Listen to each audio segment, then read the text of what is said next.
Bandeirantes. Primeira pergunta é o assunto do momento, privatização da Sabesp. Os ouvintes, assinantes, nós todos que moramos em São Paulo queremos saber o seguinte: nós vamos pagar mais caro pela água se a Sabesp for privatizada? Bom dia para o senhor. Bom dia, Pedro. Primeiro, obrigado pelo convite. É um prazer estar aqui na Rádio Bandeirantes, né, com todo esse time maravilhoso. Então, bom dia, Thaís, Sônia, Cláudio e todos que nos acompanham. Bom dia, governador. Não, Pedro, não vamos pagar mais caro. Nós vamos pagar mais barato e nós vamos ter mais oferta, mais disponibilidade. Nós vamos fazer mais investimento. Então, a gente está falando de aumentar o investimento de 56 para 66 bilhões. Esse investimento que ia acontecer até 2033 para universalização, ele vai acontecer até 2039 e a gente vai manter a tarifa mais baixa. Muita gente fala, a tarifa vai subir. Baseado em que o pessoal fala isso? Né? Sem nenhum dado técnico. A gente, tecnicamente, vai demonstrar que a tarifa vai baixar e nós colocamos isso no projeto de lei. De que forma? Primeiro, na operação, a gente abre mão de parte do valor que entraria no caixa do Tesouro, aportando na companhia e mantendo, sem destruir valor, a tarifa mais baixa. Segundo, ao longo do tempo, aquele dividendo que entraria para o Estado, a gente deposita no Fundo de Apoio à Universalização do Saneamento, que é um fundo que está sendo criado agora no projeto de lei que autoriza a desestatização.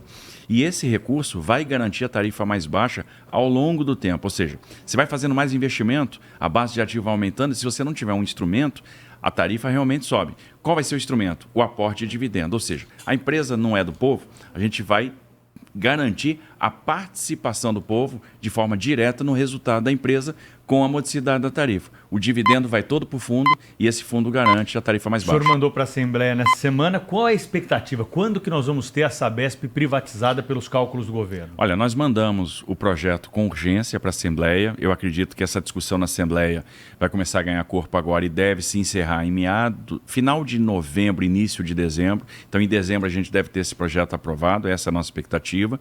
Enquanto isso, a gente continua os estudos. Nós estamos trabalhando com todos os municípios na construção dos anexos, que serão os substitutos dos contratos, que vão garantir ali a pauta de investimento para cada um dos municípios. Então, a gente vai ter um investimento muito importante que vai ser realizado em saneamento básico nos próximos anos. Aí é parte de due diligence, roadshow e a operação de mercado. Isso deve acontecer em meados do ano que vem. A nossa expectativa é que a gente consiga fazer até no final do primeiro semestre.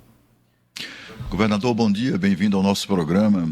O senhor nunca fez declarações assim que autorizem esse tipo de expectativa, mas o fato é que todo mundo está esperando a sua candidatura a presidente da República, né, em 2026, por tudo, pelo conjunto da obra, pelo desempenho como ministro, pelo desempenho como governador de São Paulo. E eu gostaria de saber do senhor exatamente isso. O que é que o senhor pensa a esse respeito? Só não vale aquela resposta muito cedo, né, tal. Eu queria só saber exatamente como é que o senhor pretende. Eu já ouvi, inclusive, eu vi aquela que é considerada a princesa do mundo dos investimentos, né, a Luíse Barsi, dizendo, não, queremos o Tarcísio em São Paulo, né? É como se fosse mais importante isso para muita gente do que a própria presidência da República. Queria saber o que é que o senhor pensa a respeito disso. Cláudio, eu não penso. Eu estou focado aqui em São Paulo. Eu tenho... O que acontece? É interessante. Por que um político faria investimento em coisas que ele não vai ver pronta? Por que a gente gastaria, por exemplo, 8,5 bi no trem Intercidades, que vai ficar pronto em 2031? Porque a gente está pensando no legado, a gente está pensando no resultado que vai ficar para a população e a gente precisa ver isso sendo construído. A população de São Paulo me delegou uma enorme responsabilidade e depositou em mim uma enorme confiança. Eu tenho que devolver essa confiança apresentando resultados. Então, meu foco é total em São Paulo. Temos muitos desafios. Nós temos o desafio do subfinanciamento da saúde. Nós precisamos de uma maneira inteligente para primeiro, aportar recursos e depois para melhorar a gestão, para ganhar eficiência. Nós temos o desafio da melhoria dos nossos resultados na educação, nós temos o desafio da provisão da infraestrutura, da melhoria do transporte público, da melhoria da segurança, da melhoria da habitação. Nós temos aqui em São Paulo mais de 1,5 milhão de famílias que precisam de uma habitação, ou porque estão na área de risco, ou porque estão em habitações subnormais, estão em habitações que não têm a menor condição de dignidade. Então esse é um desafio gigantesco e a gente quer entregar respostas para esses desafios. Nós temos um plano, esse plano está bem consolidado, a gente sabe o que quer, sabe onde quer chegar. Agora, muitas das ações são ações de médio e longo prazo e a gente quer ver essas ações acontecendo. Governador, Sônia aqui, um prazer ter o senhor aqui no Jornal Gente conosco.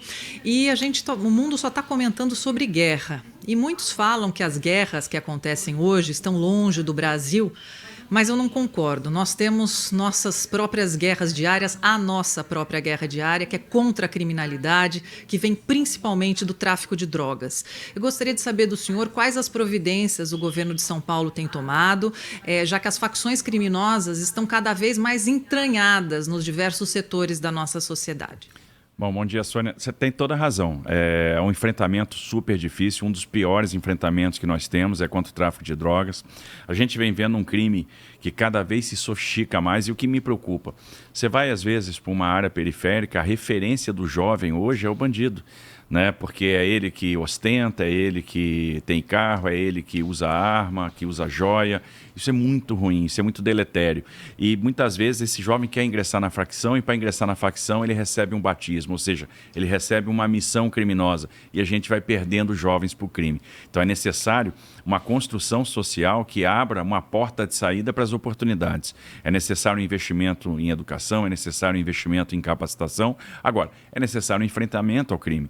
E como é que esse enfrentamento vai se dar? Bom, primeiro, o crime organizado, ele rompeu fronteiras, ele é transnacional. Então a gente precisa de uma coordenação e uma cooperação entre todos os entes. Segundo, investimento maciço em inteligência. Isso nós estamos fazendo. A gente está adquirindo o que existe de melhor no mundo em termos de equipamento. A gente está investindo muito em monitoramento, em integração dos sistemas de monitoramento dos municípios com o governo do estado. Isso já tem apresentado alguns resultados. Vamos investir no aumento de efetivo.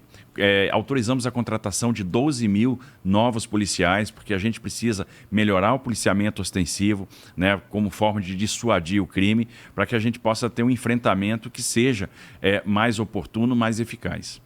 Governador, queria perguntar para o senhor sobre reforma tributária. A gente está andando com esse projeto no Senado. Hoje tem votação já na Comissão de Assuntos Econômicos. Semana que vem sai o relatório final para votação no Senado, já em novembro. A gente tem falado muito sobre guerra, outros assuntos, mas as coisas estão caminhando. O projeto que saiu da Câmara, qual que é a posição do senhor a respeito dele? O senhor gostou, não gostou? O que o senhor acha que o Senado pode aprimorar nesse trabalho que foi feito pelos deputados? Olha, eu entendo que o projeto da Câmara é um projeto que atendia às nossas expectativas, né? Então é um projeto que tinha aquelas premissas com as quais a gente concorda. O governo de São Paulo está concordando com a tributação sob base ampla, está concordando com o IVA dual, está concordando com o princípio da tributação no destino, que sempre foi uma fonte de oposição. São Paulo sempre teve medo. Governador, os técnicos do estado de São Paulo não viram um aumento de carga tributária ali escondido nesse projeto, não? Na verdade, vamos lá, é um projeto que beneficia muito o nosso setor industrial, que é um setor sobretaxado, então para a indústria vai ser muito importante e obviamente nós temos alguns setores que são estratégicos, que entraram nos regimes especiais de alíquota, então ou na alíquota diferenciada ou na alíquota zero.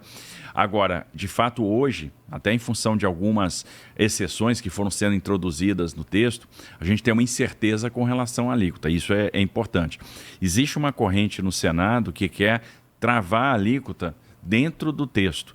Isso eu acho interessante, porque a gente teria uma clareza com relação ao que vai ser cobrado e força, na verdade, o governo a fazer aquilo que tem que ser feito, que é a redução de despesa. A gente não pode buscar o equilíbrio fiscal só no aumento da receita. Isso aí é insustentável e a sociedade, o nosso setor produtivo, não vai aguentar mais o aumento de carga.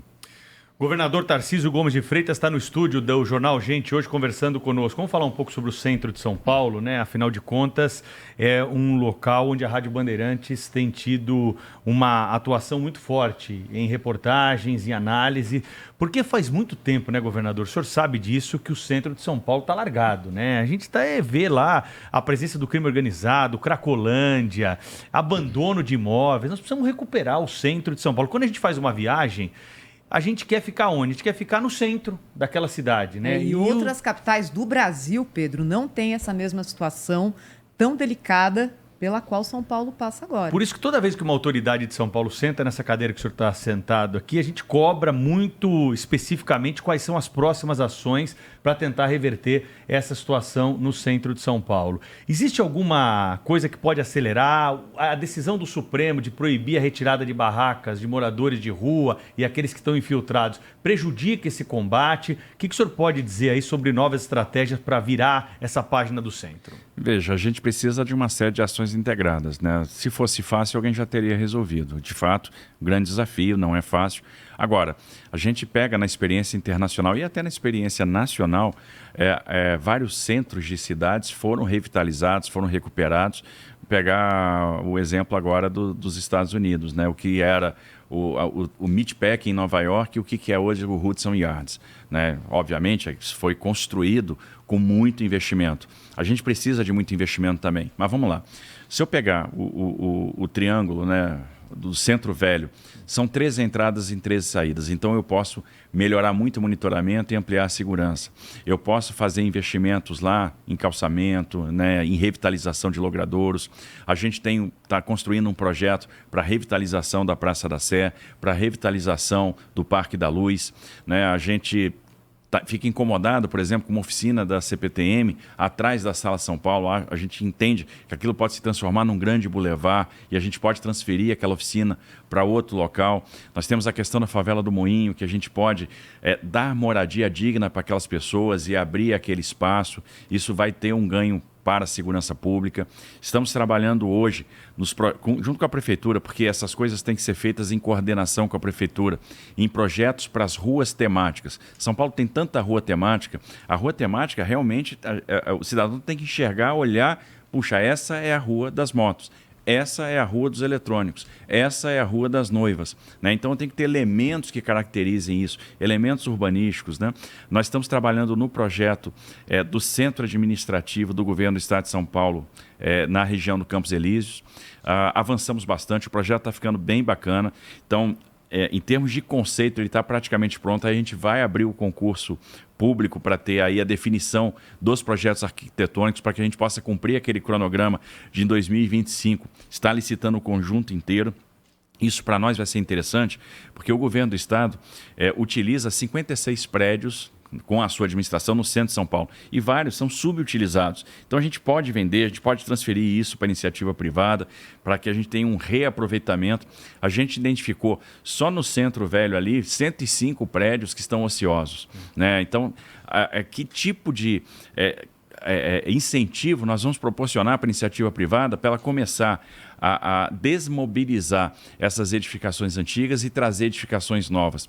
Como nós vamos trazer a cultura de volta para o centro? Como nós vamos fazer a recuperação do Hotel Esplanada, que está atrás do Teatro Municipal, onde a gente tem lá 2 secretarias que eu posso desmobilizar, eu posso tirar dali, né? A Secretaria do Turismo, a Secretaria da Agricultura. O primeiro passo, no entendimento do senhor, é a transferência da sede do Governo do Estado de São Paulo para a região dos Campos Elíseos? É para o Palácio, governador? Não, na verdade não.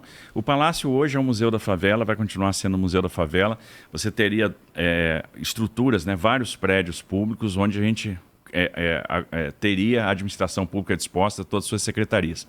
Hoje, nós ocupamos 807 mil metros quadrados de área no centro de São Paulo e a gente tem uma necessidade para abrigar toda a administração de 220 mil metros quadrados. Então, a gente ocupa muito mais área do que a gente precisa.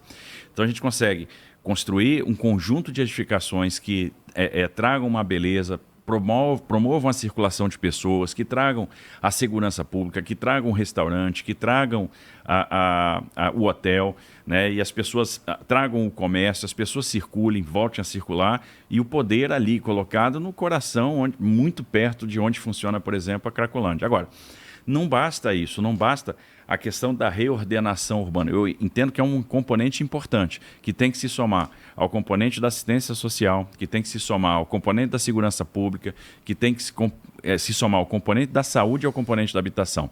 Por exemplo, eu tenho que fazer habitação no centro. Não só habitação de interesse social, mas habitação de médio padrão, para também fixar as pessoas que trabalham no centro de São Paulo. Então, é um conjunto de ações integradas que vão demandar tempo e investimento, perseverança, para a gente chegar num bom resultado lá na frente. Governador, e a reforma administrativa, não é? Há uma grande expectativa em torno disso, né? Há um gigantismo do setor público no Brasil de maneira geral. São Paulo não é diferente, até por ser o maior estado da federação. Há uma expectativa de extinção de 6 mil cargos, ou, portanto, uma diminuição do peso do Estado, né, em São Paulo, enfim, face o enorme esforço do pagador de impostos. Queria que o senhor falasse sobre isso.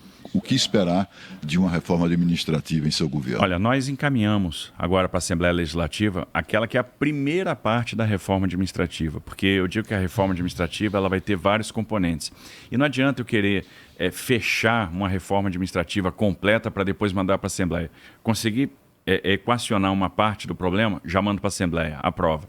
Equacionei outra parte, mando para a Assembleia, aprova. Então, eu continuo trabalhando em reforma administrativa, apesar de já ter mandado um projeto para a Assembleia. O que esse projeto traz? Bom, eu estou primeiro fazendo a reforma dos cargos em comissão. Eu tinha 207 tipos de cargos diferentes na administração direta e autárquica. Então, eu estou condensando esses 207 tipos para 18. Estou diminuindo essa gama, esse espectro de cargos, porque cada um desses 207 cargos tem um tipo de remuneração diferente. Isso traz uma complexidade para a administração gigantesca, né? E uma falta de clareza do que de fato está acontecendo. Eu tenho alguns penduricalhos nesses cargos em comissão que não fazem absolutamente sentido nenhum. Imagina você ter um quinquênio num cargo em comissão. Então, a gente tem que acabar com isso. E nós vamos acabar com isso. Porque se eu não fizer nada, eu tenho um shift no pagamento pessoal a cada 5 anos, no cargo em comissão, para o comissionado. Então, a gente vai extinguir aí 6 mil cargos, né, como você disse. Essa é a primeira etapa. Eu tenho certeza que dá para extinguir mais. A gente pode tornar essa máquina cada vez mais leve, cada vez mais enxuta. A decisão de RH, a grande decisão é em que medida eu posso substituir pessoas por tecnologia de informação. Então, eu posso realmente ir diminuindo essa quantidade de cargos em comissão. O projeto está construído de uma maneira que eu vou estimular o servidor de carreira a ocupar esses cargos em comissão. Então, eu vou estimular essa progressão funcional. Eu começo a diminuir as brechas, né, para essas indicações políticas que muitas vezes trazem gente que é desqualificada para o exercício da função pública. Então, a gente quer uma continuidade, uma perenidade na gestão. Então, a gente diminui a quantidade de cargos, tira penduricalhos dos cargos em comissão e começa a ter, então, um Estado mais leve. Isso vai nos permitir fazer trilhas de auditoria, trilhas de RH, otimizar custo, cortar gasto de pessoal. Governador, nossa audiência também quer saber o seguinte: a chamada linha ouro do metrô deveria ter sido inaugurada na Copa de 2014.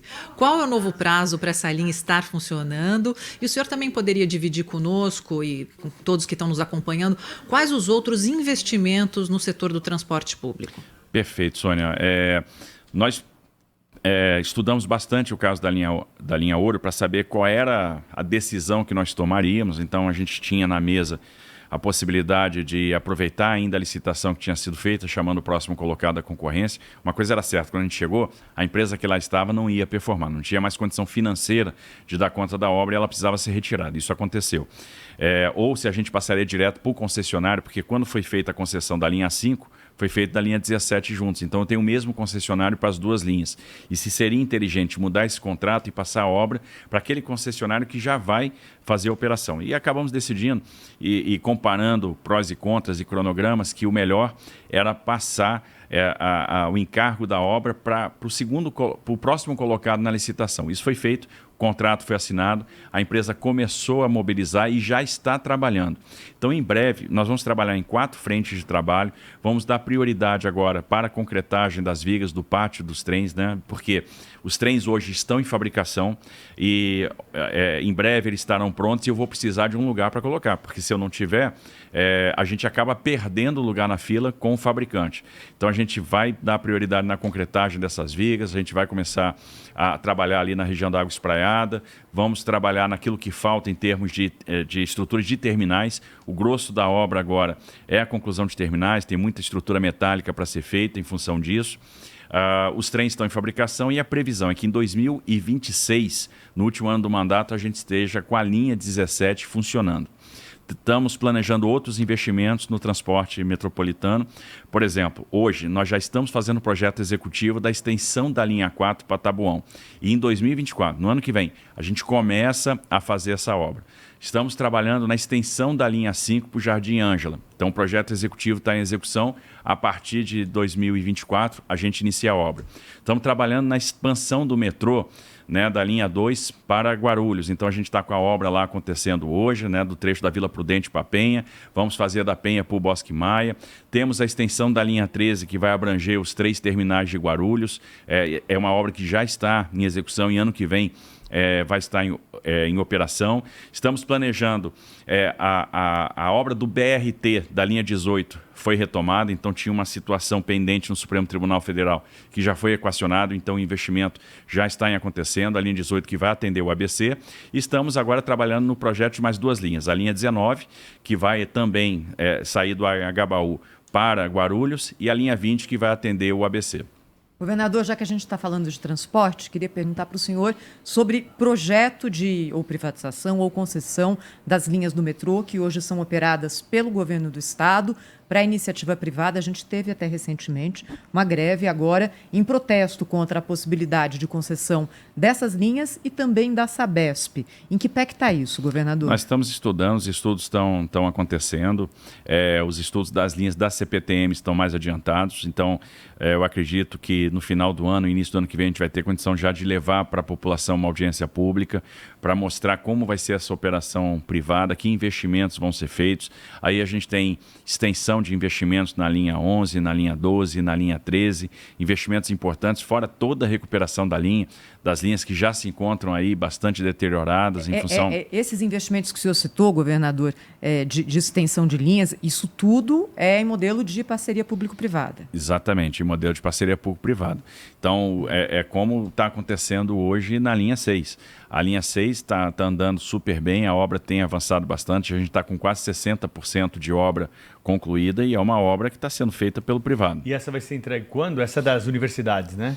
Essa é a que vai sair lá da Brasilândia para o centro de São Paulo, até São Joaquim, né, que a gente já está pensando em estender. Então, pegar mais estações na direção sul, chegar até a Moca e pegar mais estações na direção norte, sair da Brasilândia e chegar em Campinas Velho. Então, mais 2 estações para o norte, mais 4 estações para o sul. A gente deve agregar mais 5 quilômetros de extensão nessa linha 6. Agora, em 2026, a gente já deve estar operando da Brasilândia até a Água Branca. Essa é uma pergunta que é difícil, né, Thaís? Porque a linha 17, você passa ali próximo da Roberto Marinho, parece que está tudo pronto. Parece que só falta colocar a composição ali do monotrilho e sair. Vai ficar pronto em 2026. A outra tem que o Tatuzão furar todo esse trajeto da Brasilândia até São Joaquim. Vai ficar pronto em 2026? É porque, na verdade, o Tatuzão já avançou bastante, né? A gente já tem bastante coisa aí mas é mais fácil você botar... Você tem que furar a terra do que você botar um trem lá na estrutura que está pronta? Porque o que acontece? Você agora tem que fechar todos os terminais, então tem uma quantidade grande de estrutura metálica que vai ter que ser fabricada, instalada, transportada, instalada. Você tem toda a parte de sistema de comunicações, né, que vai ser agregada à linha. Você ainda tem toda a parte de pátio. Então parece que está tudo super pronto, mas ainda falta muita coisa a ser feita, né? E, de fato, mesmo trabalhando em 4 frentes de obra, a previsão é que a gente tenha essa obra entregue em 2026. E eu não vejo ali grandes espaços para antecipação de cronograma. Eu acho que 26 é uma meta bastante plausível. Governador, já que a gente está falando em data, transferência da sede do governo do estado para o centro, até 2026 dá tempo?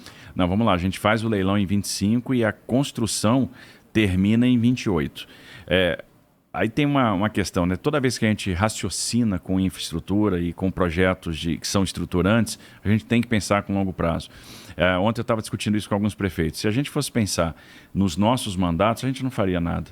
Por que a gente investiria 8,5 bi no trem Intercidades, na ligação Campinas-São Paulo, que é uma coisa que eu poderia pegar 8,5 bi e investir em outras coisas que a gente veria resultado imediato, mas não seriam tão estruturantes, obviamente, mas que a gente não vai ver.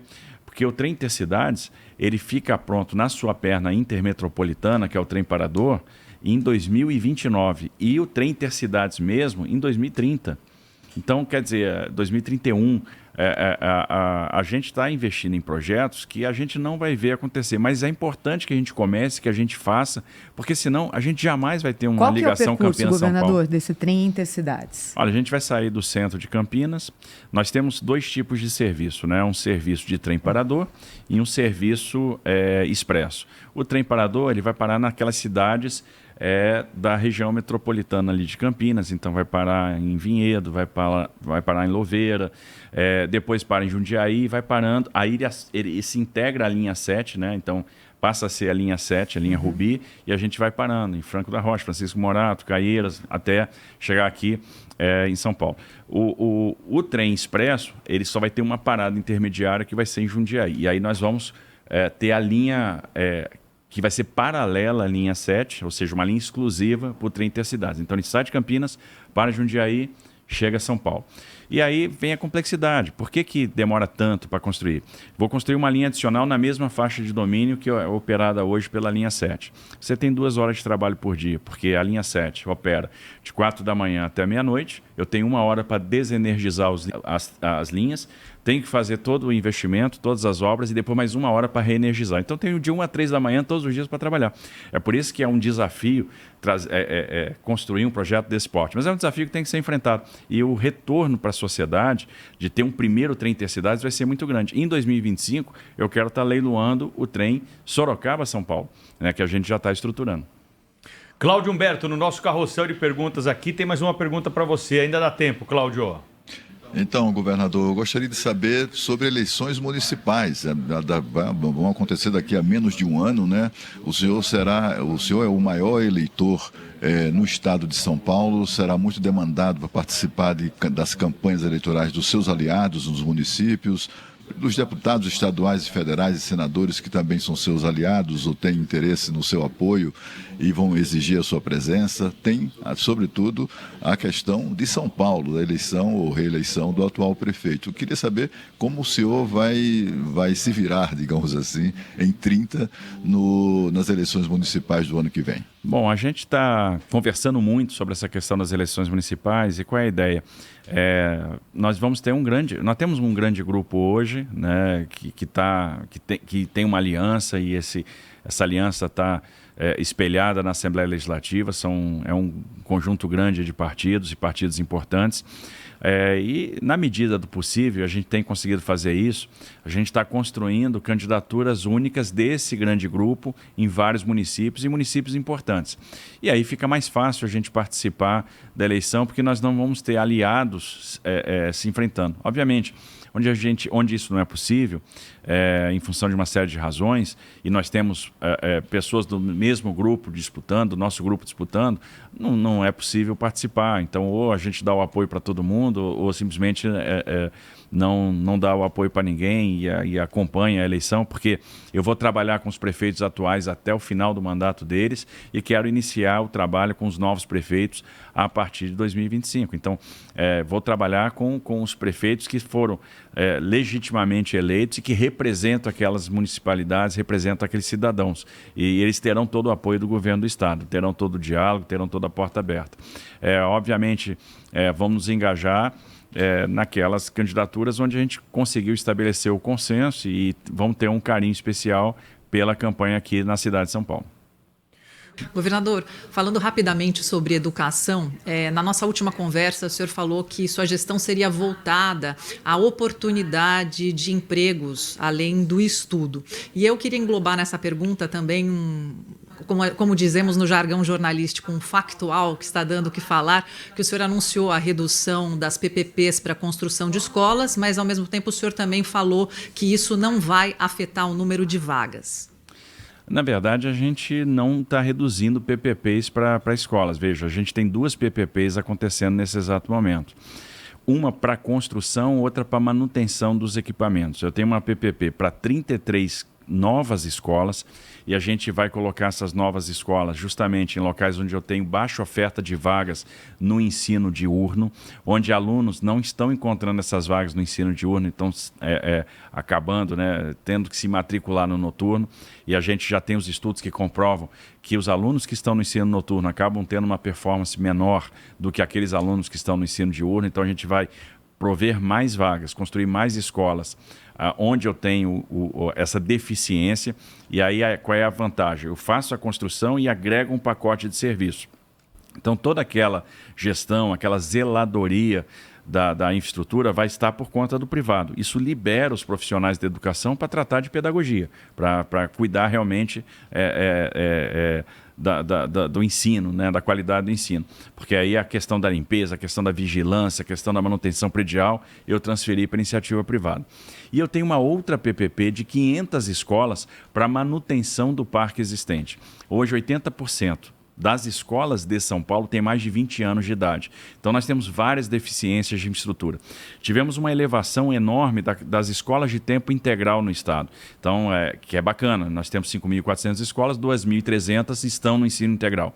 Só que isso foi feito de uma maneira muito rápida e a infraestrutura não acompanhou as necessidades da escola de tempo integral. Então, eu tenho que recuperar essa infraestrutura. Nós vamos fazer isso, a recuperação dessa infraestrutura das escolas de tempo integral, para que no passo seguinte eu possa ampliar as escolas de tempo integral. Então, por isso, eu tenho uma PPP também, que vai ser a primeira de manutenção para 500 escolas. E, obviamente, são os pilotos. 33 escolas de construção, 500 escolas de manutenção. Fora isso, a gente está fazendo a manutenção com os recursos próprios, né, do FDE, e a ideia é que a gente possa ampliar essa quantidade de PPPs para mais escolas. Então, a partir dessa primeira experiência que nós estamos fazendo. Então, nós temos todo o interesse de melhorar a infraestrutura para que a gente possa fixar o aluno na sala de aula, melhorar a experiência dele, ter mais, ter uma melhor performance, né? Monitorar a frequência, monitorar a evolução e ofertar mais vagas de ensino profissionalizante. Então, a gente vai aproveitar o itinerário formativo profissionalizante do novo ensino médio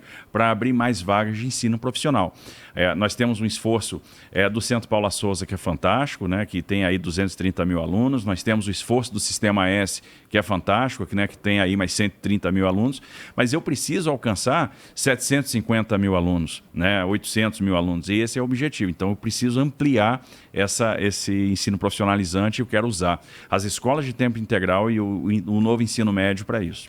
Governador, para a gente já encaminhar para o encerramento aqui da entrevista, eu tenho uma demanda de ouvintes da Rádio Bandeirantes para passar para o senhor, né? São ouvintes PCD, pessoas com deficiência, que há muito tempo estão sofrendo com a questão das indefinições a respeito do pagamento do IPVA e também de outros impostos, tributos, licenciamento sobre esse assunto. A gestão passada do governo do estado de São Paulo fez uma lambança nessa história, com idas e vindas, projeto na Assembleia. Essas pessoas estão absolutamente perdidas. Tem algumas delas que não conseguem, já passaram novamente por perícia e não conseguem resolver esse imbróglio. O que o senhor pode dizer para o ouvinte da Rádio Bandeirantes que está nessa situação? O senhor está acompanhando esse caso? Estamos acompanhando, estamos estudando isso detidamente e até, às vezes, a demora, e eles têm razão de ter essa ansiedade, de se considerar desassistidos nesse momento, mas é justamente para a gente não cometer erros. Infelizmente, essas idas e vindas, elas acabam acontecendo também em função das fraudes que acontecem. Então, você propõe, né, o projeto ali, uma determinada isenção, um determinado caminho para se conseguir, e pessoas de má fé acabam aproveitando isso de uma maneira inadequada, e a gente precisa de um sistema que, por um lado, garanta o direito dessas pessoas e, por outro lado, também previna as fraudes. E é esse equilíbrio que a gente está tentando construir.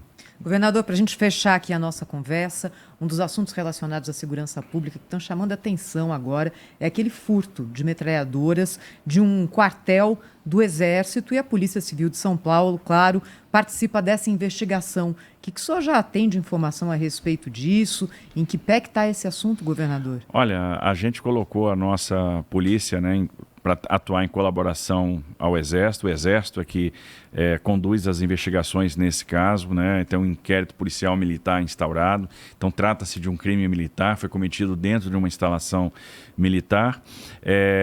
O Exército tem alguma experiência, lida infelizmente com essas situações, já lidou com essas situações em outras oportunidades, sabe como proceder. Eu confio no encaminhamento que as Forças Armadas estão dando e, obviamente, a gente está pronto para colaborar. Eu espero que a gente possa identificar os responsáveis e recuperar esse armamento o quanto antes, porque, afinal de contas, trata-se de de armamento de apoio de fogo, apoio pesado. A gente está falando de metralhadoras .50, que são armas anticarro, né, que tem poder aí de perfurar a blindagem. A gente está falando de fuzis, né, MAG 762. Então, vamos fazer todo o esforço para recuperar esse armamento, para não deixar que esse armamento fique aí nas mãos do novo cangaço, nas mãos aí do crime organizado. Governador de São Paulo, Tarcísio Gomes de Freitas, esteve hoje no estúdio aqui ao vivo do Jornal Gente para responder nossas perguntas, conversar um pouco com a nossa audiência. Muito obrigado pela presença, até uma próxima. Agradeço muito, sempre um prazer estar aqui. Obrigado, Pedro, Thaís, Sônia e Cláudio Humberto. Obrigada ao governador Tarcísio de Freitas, aqui no estúdio do Jornal Gente, que segue agora na Rádio Bandeirantes, no Band News TV. Você fica na companhia do Manhã Band News.